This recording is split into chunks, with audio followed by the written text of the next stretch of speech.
Boruto 2 blue attack chapter 23లో కవాకి యొక్క new powers గురించి కొన్ని ఇన్సైన్ డీటెయిల్స్ని రివీల్ చేశారు. అయితే చాలా మంది ఫ్యాన్స్ ఈ డీటెయిల్స్ని మిస్ అయ్యారు. బికాస్ అందరూ జోరా విఎస్ కవాకి పైని ఎక్కువగా ఫోకస్ చేశారు. బట్ ఈ వీడియోలో నేను కవాకి కోగన్ యొక్క పవర్స్ అలాగే ఇషి యొక్క 8 పవర్స్ని డీటెయిల్గా ఎక్స్ప్లెయిన్ చేయబోతున్నాను.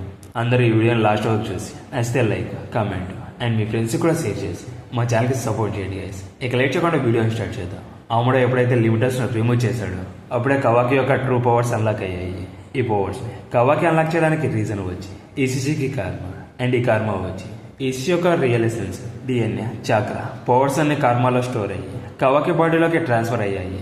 ఇప్పుడు కవాకి పవర్ఫుల్ చిన్నవి మాత్రమే కాదు, తను హ్యూమన్ ఫామ్లో ఉన్న ఒక ఓచుచి బోరుటో స్టోరీలో కోగాను వచ్చి జస్ట్ పవర్ఫుల్ చూసి మాత్రమే కాదు, ఇది డివైన్ కంట్రోల్ అండ్ క్లారిటీకి ఒక సింబల్. ఇప్పుడు నేను ఈ టాపిక్స్ని 4 పార్ట్స్గా బ్రేక్ చేస్తున్నాను. కార్మా, కోగాను, చాక్రా మాస్టర్ అండ్ ఫిజికల్ అబిలిటీస్. ఈ బోరుటో సిరీస్లో మోస్ట్ ఇంపార్టెంట్ అయిన కార్మాతో స్టార్ట్ చేద్దాం. ఈ కార్మా అనే పవర్ ఒక టాటూ లాగా ఉంటుంది, బట్ ఇన్సైడ్లో ఇది ఒక మ్యాసివ్ అప్గ్రేడ్ సిస్టమ్. ఈ కార్మా ఈసీకి ఒక డిఎన్ఏని, చాక్రాని, ఈవెన్ పవర్స్ని కూడా కవాకి ట్రాన్స్ఫర్ చేసింది. బట్ ఆమెడు లిమిటెడ్స్తో ఈ పవర్స్ అన్లాక్ అవ్వకుండా హోల్డ్ చేశాడు. అయితే రీసెంట్ చాప్టర్లో కవాకి జోరాతో ఫైట్లో ఈసీకే కార్మాని ఫుల్గా యూజ్ చేస్తాడు మనం క్లియర్గా చూసాము. బట్ ఇది ఒక ఎక్స్ట్రా టూర్ మాత్రమే కాదు, కవాకి బాడీలోకి అండ్ తన డిఎన్ఏలోకి చాలా డీప్గా ఇంటిగ్రేట్ అయి ఉంది. ఆమెడు లిమిట్స్ను రిమూవ్ చేశాక కార్మా ఫుల్ పొటెన్షియల్ అన్లాక్ అయింది. కోడ్ చెప్పినట్టు కార్మాకి లెవెల్స్ ఉంటాయి. ఒక స్టేజ్కి వచ్చాక ఓచుసిక యొక్క కాంపాక్ట్ ఎక్స్పీరియన్స్ అండ్ నాలెడ్జ్ ఇవన్నీ కూడా యూజర్స్కి వస్తాయి. బోరుటో మంగలు జోరాతో ఫైట్లో కవాకి బ్లాక్ రాడ్స్ టోర్సన్ ఏం చేయడం ఎగ్జాక్ట్గా ఈసీకి స్టైల్లో టెక్నిక్స్ని యూజ్ చేస్తున్నాడు. ఎలా అయితే నరూటోతో ఫైట్ చేశాడు ఎగ్జాక్ట్గా అలానే ఫైట్ చేస్తున్నాడు. అలాగే ఇంకొక ఇంపార్టెంట్ థింగ్ వచ్చి కవాకి ఫస్ట్ టైం బ్యాటిల్ ఫీల్డ్లోకి ఎంట్రీ అయ్యి జోరా హెడ్ని స్టార్ట్ చేశాడు. అయితే ముందు ఎప్పుడు కవాకి ఇలా రూత్లెస్గా ఫైట్ చేయలేదు. బట్ ఎప్పుడైతే లిమిట్స్ రిమూవ్ చేశాడో తన మైండ్ సెట్ కూడా చేంజ్ అయ్యింది. అలాగే ముందు ఎప్పుడు కవాకి బ్లాక్ రాడ్స్ని యూజ్ చేయాలంటే ఫస్ట్ కోగాన్ని యాక్టివేట్ చేయాల్సి వచ్చేది. బట్ ఇప్పుడు కవాకి బేస్ ఫామ్లో కూడా రాడ్స్ని యూజ్ చేస్తున్నాడు. దాని మీనింగ్ వచ్చి కవాకి ఈసీ పవర్స్తో 100% ఫ్యూజ్ అయిపోయాయి. అలాగే కోగాన్ని యాక్టివేట్ చేయకుండా స్ట్రింకింగ్ అబిలిటీని కూడా యూజ్ చేశాడు. అది ఇన్సిన్ అని చెప్పాలి. కవాకి కోగాన్ని యాక్టివేట్ చేయకుండా ఈసీసీకి పవర్స్ని యూజ్ చేస్తున్నాడు. అంటే ఒకసారి ఇమాజిన్ చేసుకోండి, తను కోగాన్ని యాక్టివేట్ చేస్తే ఎలాంటి న్యూ అబిలిటీస్ వస్తాయో మనకి ఐడియా కూడా లేదు. బట్ స్టోరీ ఇక్కడితో ఎండ్ అవ్వదు. కోగాన్ ఐ టెక్నిక్ వచ్చి కంప్లీట్ మిస్టరీ. అయితే ఈ అబిలిటీ గురించి కొంచెం డీటెయిల్గా చెప్తాను, వినండి. ఫస్ట్ వచ్చి సుకునాయికానా. ఈ టెక్నిక్తో కవాకి తన బాడీని నాన్ లివింగ్ ఆబ్జెక్ట్ని స్ట్రింగ్ చేయగలడు. సెకండ్ది వచ్చి డైకోకోటెన్. ఈ టెక్నిక్తో స్ట్రింగ్ చేసిన ఐటమ్స్ని ఒక సెపరేట్ డైమెన్షన్లో స్టోర్ చేయగలడు. అక్కడ టైం ఫ్రీజ్ అయి ఉంటుంది. అయితే కవాకి ఎప్పుడు కావాలంటే అప్పుడు స్టోర్ చేసిన ఐటమ్స్ని సమ్లింగ్ చేయగలడు. ఇప్పుడు కోగాన్ వెనుక ఉన్న సింబలిజం గురించి ఎక్స్ప్లెయిన్ చెబుతున్నాను. కోగాన్ ఐ వచ్చి సేమ్ ధర్మవీల్ షేప్లో ఉంటుంది. ఈ ధర్మవీల్ని ధర్మచక్రాన్ని కూడా పిలుస్తారు. ఈ ధర్మవీల్ని బుద్ధిజంలో లా అండ్ ఆర్డర్కి అలాగే పార్ట్ ఎన్లైట్మెంట్కి symbol. Especially the noble 8-fold path అంటే practical, ethics, mental discipline, compassion ఇలా 8 ఉంటాయి. ఇవి ఓచుచుకిస్కి చాలా డీప్గా కనెక్ట్ అయి ఉంటాయి. అలా కోగాన్ పవర్స్ని కవాకి అన్లాక్ చేశాడు.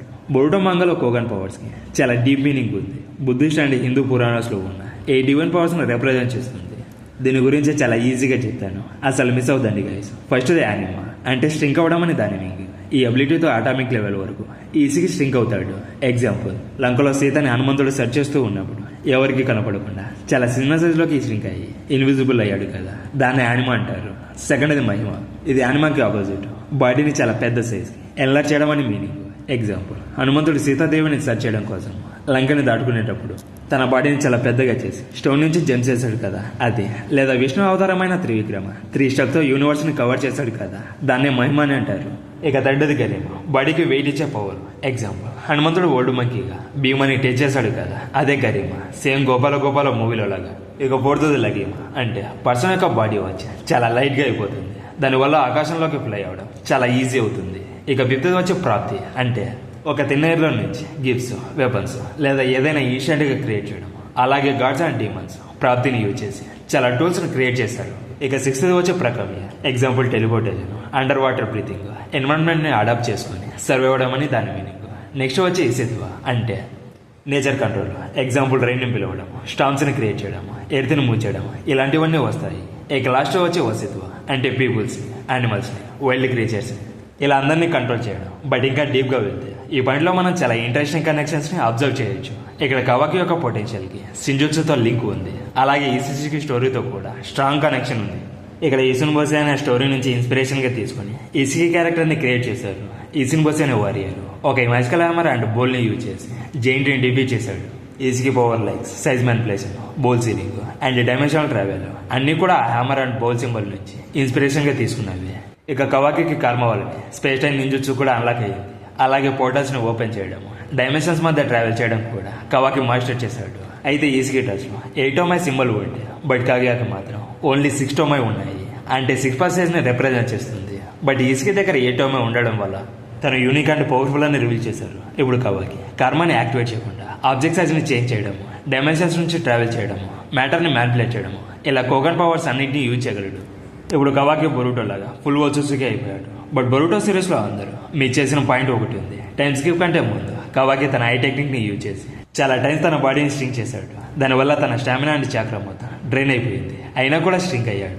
అలా కంటిన్యూగా యూజ్ చేయడం వల్ల తన చక్ర రిజల్ట్స్ వచ్చి ఇంక్రీజ్ అయ్యాయని అర్థమవుతుంది. అయితే ఇప్పుడు చెప్పిందంతా కోగన్ పవర్స్లో ఓన్లీ హాఫ్ స్టోరీ మాత్రమే. ఇక కవాకి లిమిటర్స్ని ఆవిడ రిమూవ్ చేశాక తన చక్ర లెవెల్ జ్వర లెవెల్కి ఇంక్రీజ్ అయ్యాయి. సో ఇప్పుడు మన నెక్స్ట్ టాపిక్ వచ్చి చక్ర. అయితే అసలు చక్ర అంటే ఏంటి? చక్ర ఓర్చాలుగా గ్యాటరీ దగ్గర ఉండే ఒక పవర్ కాగియా చక్ర పోర్ట్ని కన్స్యూమ్ చేసుకొని చక్రాన్ని గెయిన్ చేసుకుంది. తర్వాత అమురా అండ్ హగురోమో వచ్చి ఫస్ట్ హ్యూమన్గా చక్రతో పుట్టారు. ఇక హగురోమో షినోబిస్ అందరికీ చక్ర గురించి టీచ్ చేసి వరల్డ్ మొత్తం స్ప్రెడ్ అయ్యేలా చేశాడు. అయితే ఒక పర్సన్లో చక్ర మొత్తం కంప్లీట్గా ఎగ్జాస్ట్ అయిపోతే చనిపోవడం జరుగుతుంది. బికాస్ ఇన్సైడ్లో చక్ర పాయింట్స్లో ఎనర్జీ అనేది ప్రొడ్యూస్ అవుతుంది. అలాగే షినోబి యొక్క ఆర్గన్స్ వచ్చి ఈ చక్రతో కనెక్ట్ అయి ఉంటుంది. ఎలా అయితే మనం బ్లడ్తో సర్వ్ అవుతామో అలా షినోబిస్ వచ్చి చక్రతో సర్వ్ అవుతారు. బట్ కవాకి చక్ర పెరిగిందని నాకు ఎలా తెలిసింది? నరుటో వల్ల చక్రాన్ని ఇంక్రీజ్ చేసుకోవడానికి ట్రైనింగ్, హజ్రామా సెల్స్ని ఇంప్లాంట్ చేయడం, ఇంకా డిఫరెంట్ మెథడ్స్ ఉన్నాయి. అయితే ఓచుచుకి యాంగిల్లో చూసుకుంటే చాలా ఇంట్రెస్టింగ్గా ఉంటుంది. హగురోమో చనిపోయిన తర్వాత కూడా 4th గ్రేడ్ నింజా వార్లో తన చక్రాన్ని నరుటో అండ్ సాస్కేకి ట్రాన్స్ఫర్ చేశాడు. సో ఓచుచుకి చక్రతో పాటు చాలా డీప్గా ఉంటుంది. ఇక కర్మ గురించి చెప్పాలంటే బొరుటో సిరీస్లో ఈ కర్మ వల్ల యూజర్కి చక్ర అనేది ఇంక్రీజ్ అవుతుంది. ఎగ్జాంపుల్ బొరుటో విఎస్ కోడ్ బైట్లో మొమోసికి జైంట్ రైసింగ్ అని చాలా సార్లు యూజ్ చేశాడు. అప్పుడు బొరుటో స్టామినా అండ్ చక్ర వచ్చి ఇంకో లెవెల్లో ఉన్నాయి. అయితే కవాకి లిమిటర్స్ రిమూవ్ అయ్యాక తన చక్ర లెవెల్ హై లెవెల్స్ ఇంక్రీజ్ అయ్యాయి. అలాగే తన ఫిజికల్ అబిలిటీస్ కూడా ఇంక్రీజ్ అయ్యాయి. ఇది మీరు కూడా నోటీస్ చేశారు కదా. సో ఇప్పుడు మన నెక్స్ట్ టాపిక్ వచ్చి ఫిజికల్ అబిలిటీస్.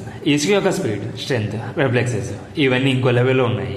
ఇక కవాకి కర్మని యాక్టివేట్ చేసిన వెంటనే ఇంకో లెవెల్కి బూస్ట్ని ఇస్తుంది. బట్ కవాకి కర్మని యాక్టివేట్ చేయకుండా తన స్పీడ్, స్ట్రెంత్ అండ్ రిఫ్లెక్సెస్ ఇవన్నీ ఇంప్రూవ్ అవడం చూసాము. అయితే తన రీజనరేటివ్ అబిలిటీస్ అప్గ్రేడ్ అయ్యాయంటే దానికి రీజన్ వచ్చి ఆముడు. అతను ఒక సైబర్గా తన హ్యాండ్స్ జేమ్స్ బ్లేడ్ లాగా టర్న్ అవుతాయి. అలాగే తన ఫిజికల్ అబిలిటీస్, రిఫ్లెక్సెస్, కాంబాట్ అబిలిటీస్ని కూడా ఇంక్రీజ్ చేశాడు. ఆవిడ కెమెరా లాగా అక్కడ ఏం జరుగుతుందో కవాకి ఐస్లో చూస్తున్నాడు. అది చేసిన వాడికి తన ఫిజికల్ స్టాట్స్ని అడ్జస్ట్ చేయడం అంత కష్టమేమీ కాదు. అలాగే అడ్వాన్స్డ్ సైంటిఫిక్ టూల్స్ని ఎలా యూజ్ చేయాలో తనకి తెలిసినంత బాగా ఎవరికి తెలియదు. ఆవిడ ఒక టెక్నాలజికల్ జీనియస్ అని కవాకిని మెన్షన్ చేశాడు. అలాగే ఇది మర్చిపోకండి, షిబైడి అని హార్వే చేసి సైబర్లో ఇంప్లిమెంట్ చేశాడు. సింజూజా అబిలిటీని మాస్టర్ చేశాడు. ఈవెన్ ఆర్టిఫిషియల్ కర్మాన్ని కూడా క్రియేట్ చేశాడు. ఓరోచుమారు రీచ్ అవ్వలేని లెవెల్కి ఆముడు రీచ్ అయ్యాడు. తను జీనియస్ మాత్రమే కాదు, చాలా డేంజరస్ మనిషి కూడా. అయితే ఇప్పటి వరకు నేను కోగాన్ పవర్స్, మ్యాసివ్ చక్ర రిజల్ట్ అండ్ ఇన్సెంట్ ఫిజికల్ స్ట్రెంత్ ఇలా కవాకి పవర్స్ అన్నింటినీ కవర్ చేశాను. ఇప్పుడు కవాకి జస్ట్ కర్మ యూజర్ మాత్రమే కాదు, ఈసీజీకి పవర్స్తో, ఆముడో టెక్నాలజీతో అండ్ ఓచుచుకి నాలెడ్జ్తో తను ఒక హైబ్రిడ్ లాగా ఎవాల్వ్ అయ్యాడని మనకి క్లియర్గా అర్థమవుతుంది. దానివల్ల షినోబి వల్ల పవర్ బ్యాలెన్స్ అనేది కంప్లీట్గా చేంజ్ అయిపోయింది. నెక్స్ట్ చాప్టర్లో న్యూ అబిలిటీస్తో చాలా ఇంటెన్స్గా ఉండబోతుంది. అయితే కవాకి ఇప్పుడు చాలా strong, smarter and more dangerous. తను ఇప్పుడు బొరుటో కన్నా స్ట్రాంగ్ అయ్యాడు. నెక్స్ట్ చాప్టర్లో కవాకి బొరుటోకి చాలా డేంజరస్ అపోనెంట్ అవుతాడు. సో షినోబిస్ వరల్డ్ ఫీచర్కి అసలైన ఫైట్ ఇప్పుడే స్టార్ట్ అయింది. ఇప్పుడు కవాకి పవర్ లెవెల్స్ని చూస్తే తన నార్మల్ షినోబి కాదు. థ్యాంక్స్ టు ఆముడో టెక్నాలజీ కవాకి మ్యాసివ్ చక్ర results and physical strength increase అయ్యాయి. తను ఓచుచుకి సైబర్ ఫామ్గా నెక్స్ట్ లెవెల్లో ఉన్నాడు. జస్ట్ పవర్ వైజ్ మాత్రమే కాదు, మెంటల్గా కూడా చేంజ్ అయ్యాడు. తనతో ఇప్పుడు ఫైట్ చేయడం చాలా డేంజర్. అయితే ఇక్కడ క్వశ్చన్ వచ్చి ఇప్పుడు కోగాన్ అబిలిటీ అన్లాక్ అయ్యాక స్టోరీలో కవాకి రోల్ ఎలా చేంజ్ అవుతుంది? అలాగే కోగాన్లో మోస్ట్ పవర్ఫుల్ అబిలిటీ ఏంటి, ఎందుకు? మీ ఒపీనియన్ కామెంట్ సెక్షన్లో చెప్పండి గైస్. థర్డ్ ఇది కవాకి ఈస్కి పవర్స్ ఫుల్గా కంట్రోల్లోకి తీసుకుంటాడా లేదా తనే కన్జ్యూమ్ అయిపోతాడా? నెక్స్ట్ ఈ పవర్స్ తర్వాత కవాకి పర్సనాలిటీ చేంజ్ అవుతుందా? అలాగే కర్మ ఎవల్యూషన్ గురించి మీ దగ్గర ఏమైనా థియరీస్ ఉన్నాయా? అది జస్ట్ పవరా లేదా డెస్టినీ చేంజ్ చేసే ఒక డివైస్? ఈ వీడియో మీద మీ ఒపీనియన్ కామెంట్ సెక్షన్లో చెప్పండి గైస్. మా ఛానల్కి కొత్తగా వచ్చారు please subscribe my channel. Next మరిన్ని వీడియోస్తో మళ్ళీ కలుద్దాం. Until then bye.